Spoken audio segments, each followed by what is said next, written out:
이제 시작된 거죠. 예, 본인 피고인이 나오는 재판이 시작됐는데 이렇게 일단 보면 될 것 같습니다. 그 피고인이라고 하는 분이 나와서요. 지금 구속돼 있는 이유이기도 해요. 전면 부인. 난 그런 적 없다. 그러니까 검찰이 그 짜맞추기 수사를 통해 가지고 한 80군데 압색 등을 통해 가지고 내려온 공소장이라고 하는 또 이중 기소 문제도 있고. 그러니까 사실은 이 재판 자체가 어 공판 준비일부터 이미 검찰은 지고 있었다고 보는데 첫 재판에서 제가 느끼는 느낌은 어 웬만해서는요. 전면 부인하기 힘들어요, 모든 사건은. 그러니까 완전히 짜맞추기 수사를 했기 때문에 지금 변호인 측이나 이런 쪽에서는 전면 부인할 수밖에 없는 바로 그 재판이 이제 사실은 황당 역대급 재판이 시작된 거라고 보면 되죠. 그러니까 송인권 그 판사가 가장 먼저 그 지적했던 거 있죠. 날인은 그러니까 총장의 허가 없이 임의로 도장을 찍어서 표창장을 위조했다 하는 걸로 그 기소를 하고 똑같은 기소 내용으로 표창장의 도장을 위조해서 그 이미지 파일을 위조해서 그 표창장을 위조했다. 그러니까 그게 도대체 어떤 걸 주장하는 거냐라고 이제 계속 반복해서 지적을 했잖아요. 거기서 다 결론이 난 거라고 봐요. 그것에 대해서는. 그러니까 표창장에 대해서는 검찰이 그 기소장 자체가 논리적으로 말이 안 되는 거기 때문에 그거는 누가 봐도 이제 명확하게 그 결론이 난 것 같고, 나머지 그 사모펀드 문제는 사실 진짜가 숨어 있기 때문에 이 기소장의 전체적인 논리 자체가 약할 수밖에 없거든요. 그런 게 계속 똑같이 반복적으로 드러날 거라고 봅니다. 요거 재밌는 이야기 하나 나왔어요. 형법에서 미수범은 처벌 안 하는 이유가 있다. 대표적인 게 업무 위계 방해로 어쨌거나 업무 방해 위험이 발생해야 한다. 그런데 서울대 의존은 불합격했다. 그러니까 여기 있잖아, 미수범이라는 게 표현이 꼭 그렇다는 건데 조작을 했다 안 했다가 아니라 지금 검찰이 막 마구잡이로 사실 총기 난사 수준의 수사를 해버리다 보니까 막 짜맞추기가 너무 심하게 들어간 거예요. 그러니까 이거는 만약에 사법부가 정상적인 나라였다고 하면 이거 자체가 기소가 난 불가능하다고 보거든요.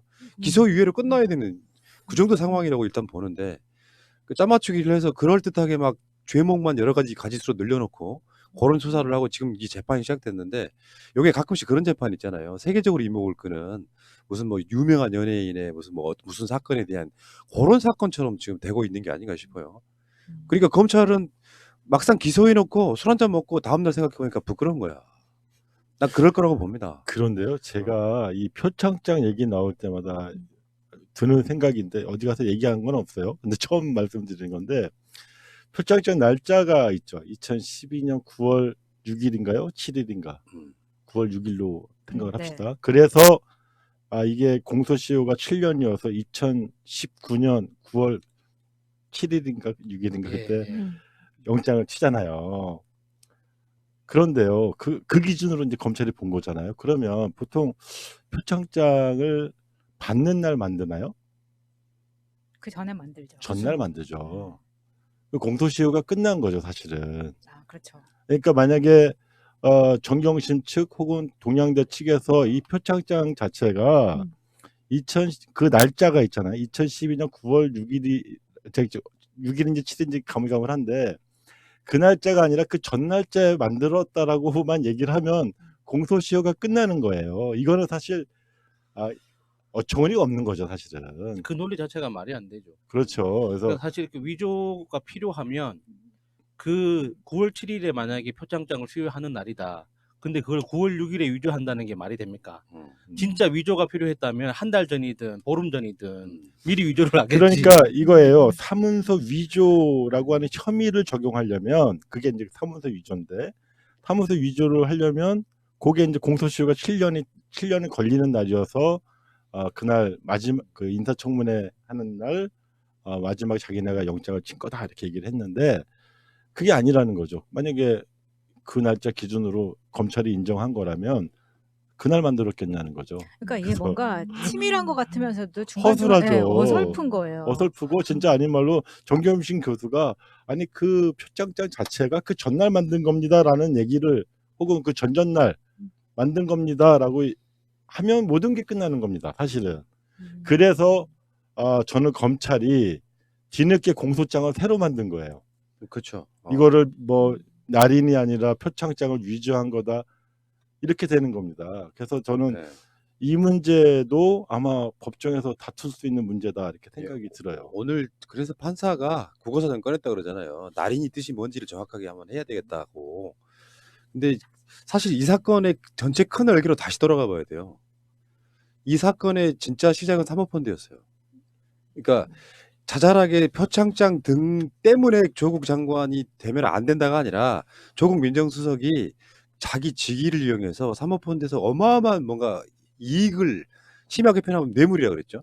얻은 것처럼 그런 정보를 갖고 있던 검찰이 내사를 시작했는데 결국 기소는 청문회 하는 그날 저녁에 표창장으로 하고 그리고 뭔가 증거를 찾기 위해서 뭐 80여 군데 사실상 처음에 압수수색이 20군데 정도였었거든요.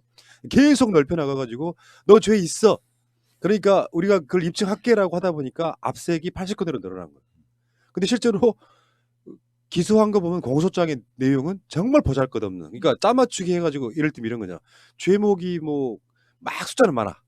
내용 보면 증거 인멸 교사 이런 거 있잖아요. 이런 식으로 계속 기소를 했던 바로 그런 재판이기 때문에 이건 진짜 역대급 황당 재판이 될 수밖에 없다고 생각해요. 물론 검찰식으로 털면 죄가 없을 일이 없겠죠. 누구나 다 털면 내가 교통법규 위반이라도 한 게 나온단 말이에요. 근데 그런 문제가 아니라 지금 장관이 물러나야 될 정도의 그 어마어마한 사안이었냐를 지금 검찰은 재판을 통해서 입증을 해야 되는 상황이 됐어요.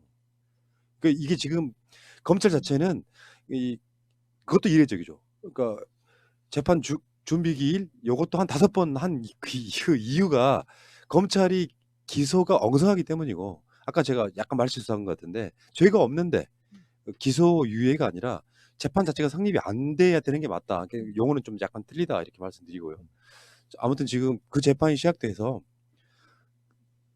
정경심 교수가 저는 일단 관심이 보석으로 나오는 거라고 생각하거든요. 지금 어떻게 상황이 벌어지고 있는지 정확히 모르겠는데 오늘 아니면 내일 정도에는 보석 결정도 나야 되는 상황이기도 합니다. 근데 지금 음. 속보로 나온 걸 보면은 법원에서 보석 신청 판단을 보류했다라고. 명제를 가둬놓겠다는 거잖아. 판단을 왜 보류해요, 근데? 오늘 그 정경심 교수 측 변호인이 했던 가장 중요한 단어가 확증 편향이에요. 저도 많이 쓰는 말이죠. 확증 편향은 특정 결론을 내려놓고 거기에 맞춰가는 방향. 요거는 일반 사인간에도 되게 많아요. 확증 편향이. 최근에 진중경 교수가 확증 편향이에요. 실제로 보면 그런 식이라고. 많이 아파. 근데 검찰은 그러면 안 되는 거잖아요. 어떤 그것이 맞다고 생각해서 그쪽으로 계속 몰아가는 방식의 수사를 하면 안 되는 거잖아요. 이게 과잉 수사고 그렇기 때문에 그 수사했던 책임자들이 좌천된 거예요. 책임을 물어가지고.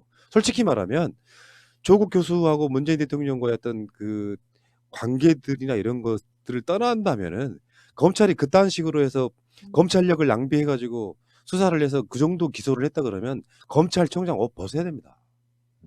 그 재판장에 나와가지고 그 진술을 했던 그 검사 이름은 까먹었는데 중요한 게 아닌 것 같아서 그 사람이 진술하는 내용 자체가 좀 가소롭더라고요. 그러니까 지금 검찰이 다루고 있는 그 범죄 혐의라는 것 자체가 뭐 국가적으로 엄청나게 뭐 심대한 피해를 끼쳤다거나 뭐 권력의 비리가 개입했다거나 뭐 엄청난 그 경제적 이득을 취했다거나 뭐 그런 게 아니에요. 그러니까 사모펀드도 사실 그 사람들, 그러니까 검찰의 주장으로는 뭐 몇백억의 이익이 달린 걸 좌지우지 했을 가능성이 있다는 거지. 이익을 취했다는 증거는 어디에도 없거든요. 그리고 표창장 100장을 위조했다고 칩시다. 그 대한민국이 뭐 위험해집니까? 그것 때문에? 근데 검찰의 태도는 자기가 무슨 엄청난 역사적 정의를 바로 세우는 것 같이 그 이야기하는 게 진짜 콧방귀가 나오더라고요. 뭐 하는 거예요, 검찰이? 그러니까 말씀하신 대로 지금 정경심 교수가 혐의를 전면 부인했다는 거는 저는 강희영 위원장님 말씀하신 데에서 그 공소시효로 인해서 나는 공소시효 지났으니까 이건 아니다라고 빠져나올 수 있는 분명히 방법이 있었고 본인들도 알고 있었을 거예요. 근데 이걸 하지 않았다는 이유는 본인이 지금 그렇게 구치소에서 그런 고생을 감수하고도 정말 안 했으니까 공소시효로 가지고 빠져나올 수 있는 방법도 쓰지 않은 거라고 생각이 들거든요. 그래서 근데 이게 악의적인 게 이런 거예요. 지금 나오는 모든 종편의 패널들, 보수 쪽에 나오는 패널들이 이 지금 검찰과 언론이 만들어 놓은 이 프레임에서 계속해서 자한당이 탑을 쌓고 있는 거죠. 그래서 지금처럼 진보가 말하는 공정한 세상 이거 하나도 이뤄놓지 않은 그걸 가지고 지금 조국의 장관에 대한 잘못된 재판과 수사를 가지고 계속 그걸 뗄감으로 쓰는 거예요. 그냥 마치 결과적으로는 한명숙 총리처럼 아주 억울한 상황을 만들 수밖에 없는 그런 상황이 될까봐 되게 걱정스러운 거죠. 그러니까요. 지금 보니까 이런 것도 있더라고. 심지어 안철수가 네. 공정을 얘기하더라고요. 그러니까. 자, 그러니까 자택, 그러니까 이거 있잖아요. 정 교수가 서울대 자택에서 위조했다는 검찰의 주장은 전혀 사실이 아닌데 말하자면 이런 거야. 자택 컴퓨터를 이용해서 출력했다는 게 공소 사실의 대전제인데 검찰이 아마도 IP를 갖고 추정한 걸로 보인다. 동양대 휴게실에서 압수수색한 사설 IP 주소를 넣으면 전국 어디서든지 공유기에 따라 뜬다. 어쩌면 이런 것도 좀 허술해 보일 것 같고 요런 식의 예시를 든 거는 검찰 쪽의 말이 그러니까 변호인 쪽의 말이 저는 맞을 것 같고요. 다음에 이런 것도 있어요.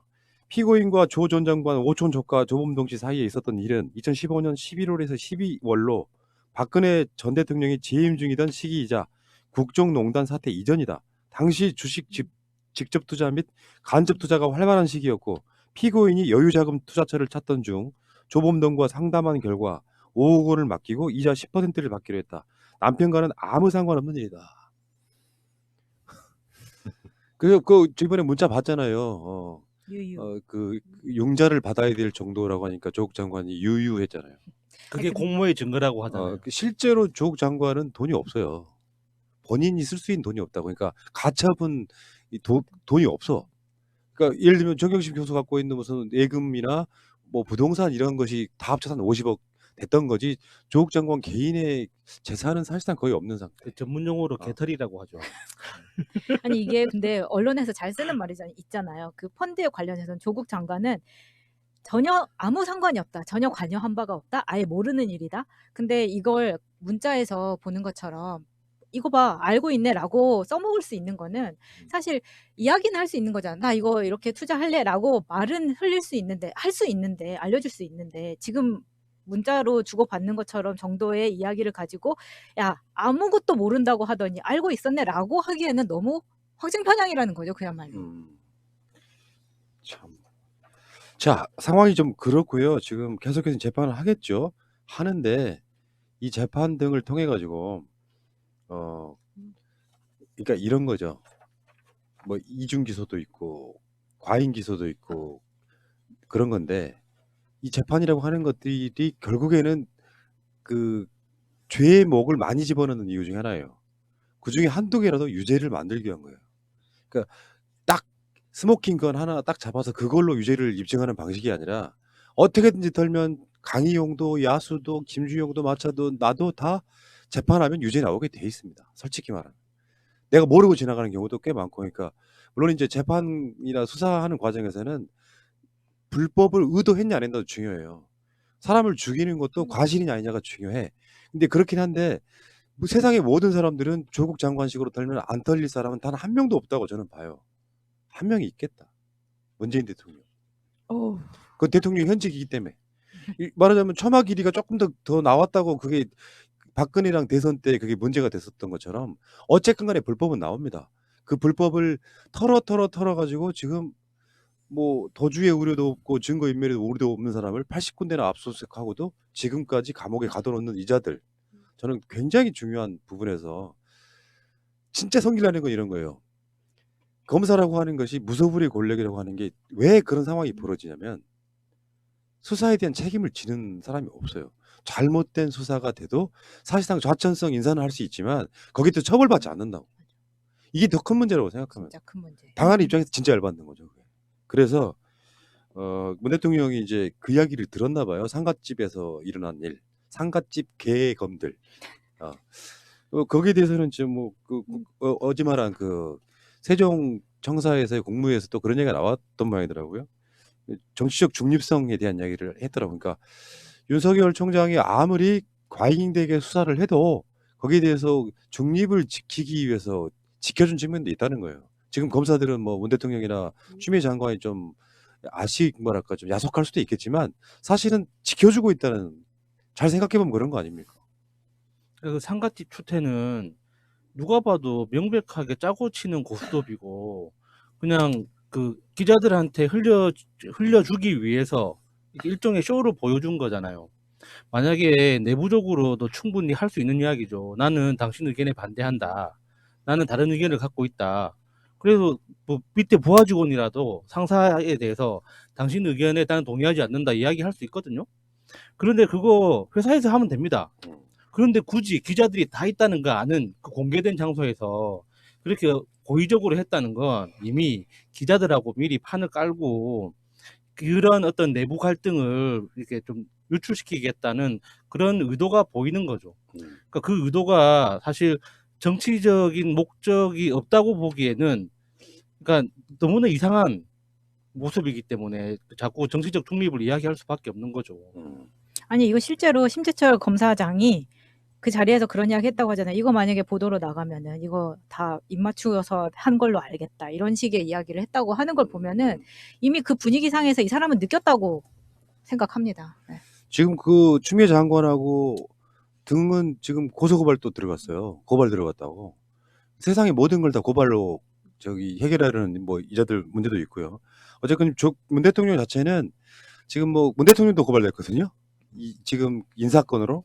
근데 그 건들을 잘 생각해 보면 이제 대통령은 지금 형사상 책임을 지지 않는 위치에 있으니까 현직일 때는 그런 측면도 있지만 내가 항상 요즘에 소름 끼치는 것이 그래요.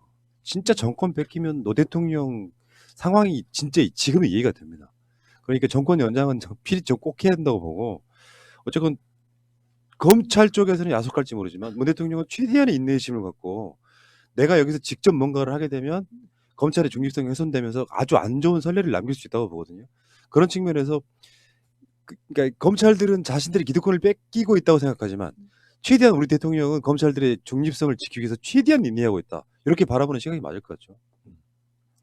그리고 이제 2012년도에 그 대통령께서 당시에 쓰신 책을 보면 공수처 설치에 대해서 쭉 역사를 나열을 하시면서 그다음에 참여정부에서 공수처 설치가 왜 실패했는지를 성찰을 하십니다. 그때 하신 말씀이 검경 수사권 조정과 함께 보지 못했다라고 하는 점을 이제 평가를 합니다. 그 부분을. 그래서 이것은 결국 공수처 설치라고 하는 어떤 기구의 등장, 그리고 이로 인해서 검찰의 어떤 기소 독점이나 막강한 권한들을 분산시키는 의미는 있지만 검경 수사권 조정이라고 하는 틀에서 이것을 이해를 해야 실제로 검찰과 경찰의 권력기구 간의 견제와 균형의 원리 속에서 봐야 된다라고 하는 점에서 이 부분을 이제 같이 보는 것이거든요. 그래서 특히 이제 이번에 중립성, 정치적 중립성을 이야기하신 거는 이제 법안이 통과되었고 실제 제도와 길이 열렸기 때문에 남은 것은 정치적 저항입니다.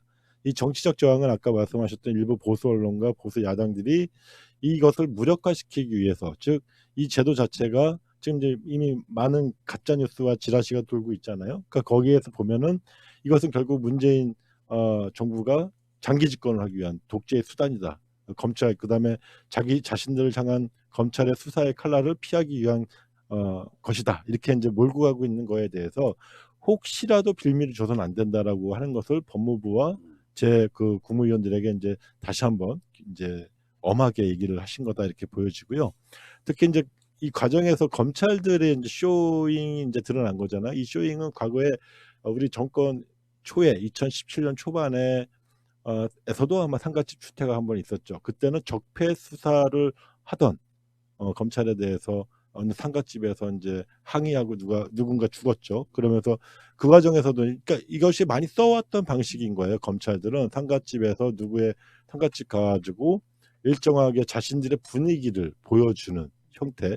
근데 이것은 보면 여야가 없는 거예요. 그리고 현 정권에 대한 불만을 우회적으로 표현하는 그들만이 터득한 방식인 거죠. 그래서 이런 것들을 이번에 추미애 장관께서 항명의 프레임으로 같이 갈 수 있는 거는 이제 추태 프레임으로 이제 딱 네. 가둬내고 전환시키면서 오히려 지금 차장 부장 검사에 있어서 많은 부담을 더는 부분이 생기게 된 거죠. 그럼에도 불구하고 어쨌든 검찰이 아까 그 조국 전 장관과 그 가족들에 대한 수사, 그리고 이번에 추미애 장관에 대해서 고발 들어온 거를 이번에 이제 공공수사부 공안부에 배당을 했단 말이죠. 이거는 일반 형사부 배당도 아니고 공공수사부에 배당을 했다는 거는 이건 수사를 하겠다는 거거든요. 한번 해보자 이거거든요. 그러니까 이것은 현재까지 검찰이 이제 법제도, 그러니까 우리가 뭐 공수처 설치, 검경수사권 조정으로 해서 뭔가 법제도적인 틀을 마련하고 시행령부터 해서 쭉 조직 설립까지 가는 과정이 있지만 이 과정에서 아직 변한 게 아무것도 없는 거예요. 저희가 그래서 요 앞으로 6개월 혹은 그 한 1년 이내에 검찰이 모르긴 몰라도 대대적인 반격을 아마 할 것 같다 이런 생각이 저는 이번 네. 사태를 보면서 들었습니다. 예. 지금 그러면서 이제 검찰은 사실상 어디도 그런 표현 썼습니다만 수술당하고 있죠. 그러니까 잘못되어 있던 직제나 이런 조직들이 있었거든요. 어떤 놈은 놀고, 어떤 놈은 센 수사하니까 또 대우받고, 어떤 놈들은 실제로 야근하면서 개고생하고, 요거 좀 제대로 정상적으로 만들어 보겠다는 거고, 검경 수사권 조정을 하게 되면 직접 수사가 많이 확 줄어들거든요. 그러면 이제 요 시스템 바꿔야 되는 상황이라서 조국 장관 사건을 계기로 사실은 굉장히 많은 탄력을 받아서 알고 보면 조국 죽이려다가 검찰이 수술당하고 있는 사실 그런 흐름이 저는 있다고 보고요. 자, 그 이야기는 일단 여기까지 하겠습니다.